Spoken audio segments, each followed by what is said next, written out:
before the world heard the name Johnny Clegg, South Africa was divided, broken, and silenced.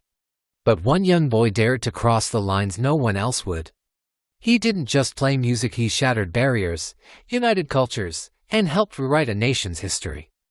Today, we explore the unbelievable journey of Johnny Clegg, the legendary white Zulu, a man whose music shook the world, whose courage inspired a generation, and whose voice became a symbol of unity.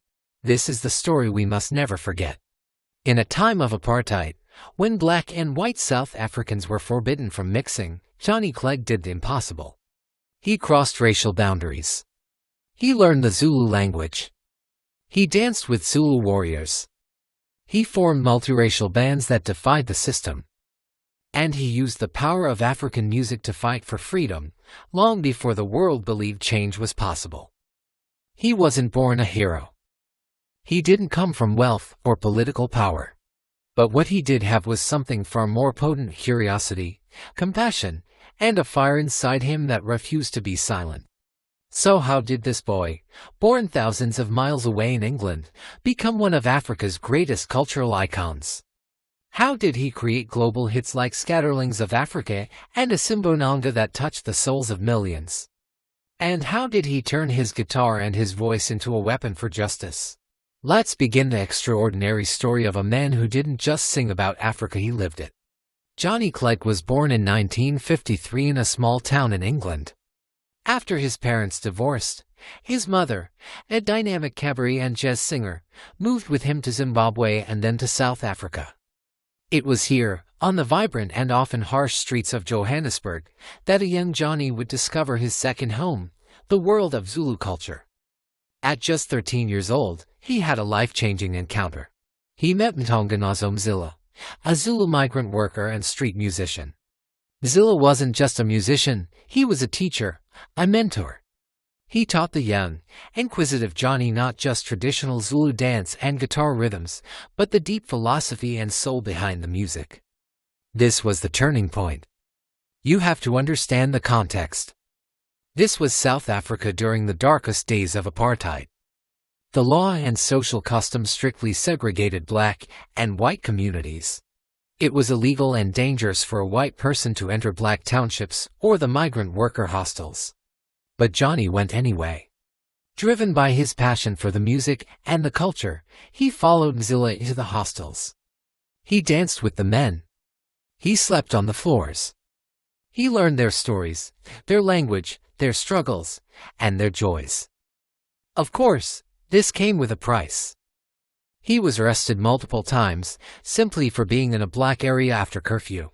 He was threatened, watched, and targeted by the security police, but nothing could stop his spirit. He had found a brotherhood, a sense of belonging that transcended the hateful laws of the state.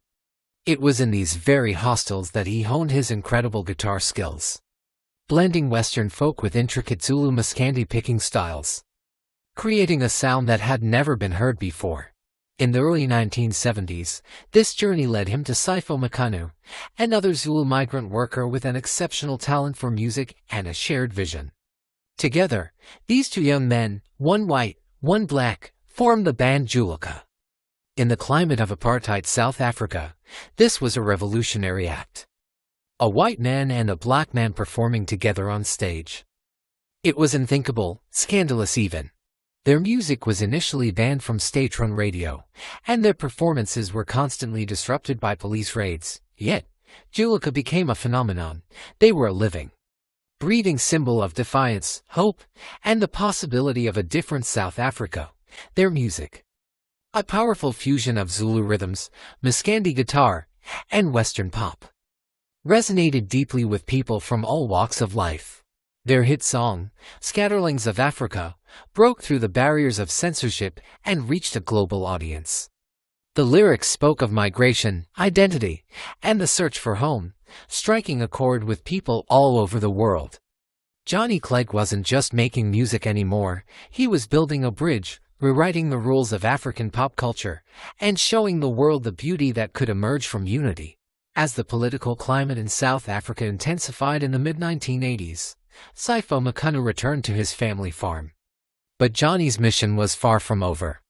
He formed a new band, Savuka, which means we have risen.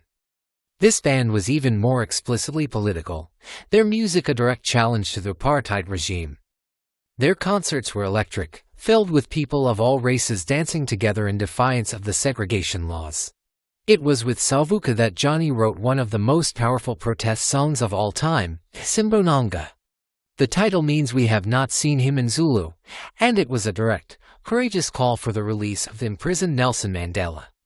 At a time when even mentioning Mandela's name was a criminal offense, Johnny Clegg shouted it from stages across the world. The song became a global anthem for the anti-apartheid movement. And then came a moment that feels like it's straight out of a movie. Years later, after Mandela's release and the fall of apartheid, Johnny was performing a Simbonanga at a concert in Germany. As he sang the famous lines, a figure walked out from the side of the stage. It was Nelson Mandela himself. He came to surprise Johnny and to dance on stage with him. It was a profoundly emotional, historic moment, a symbol of victory, reconciliation, and the immense power of art to change the world. The man whose name Johnny had chanted for years was now standing beside him, free. Even after apartheid ended, Johnny's work was not done. He continued to create music, to teach, and to inspire a new generation of musicians in South Africa and beyond. He was an anthropologist, a lecturer, a storyteller, and a cultural ambassador. He received countless global awards, honorary doctorates, and the universal respect of his peers and his nation. In 2015, Johnny Clegg was diagnosed with pancreatic cancer. But even in the face of this devastating illness, his spirit was unbreakable. He embarked on a final world tour, aptly named The Final Journey. Night after night, he gave everything he had on stage, his energy and passion seemingly untouched by his battle. He continued singing, dancing, and spreading his message of hope and unity until he could no longer stand. In 2019, after decades of changing lives, the world lost Johnny Clegg. He passed away at the age of 66. But legends do not die. Artists like Johnny leave behind echoes of courage, echoes of unity, echoes that become an eternal rhythm inside all of us. Johnny Clegg was far more than just a musician.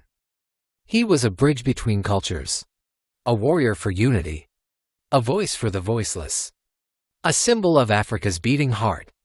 And as long as the song Scatterlings of Africa plays, as long as the powerful steps of Zulu dance echo through our stories, and as long as we remember the power of one person to stand up for what is right, Johnny Clegg will forever live on. Thank you for watching. If this story inspired you, please like, subscribe, and share it, so the legacy of the White Zulu continues to inspire the world.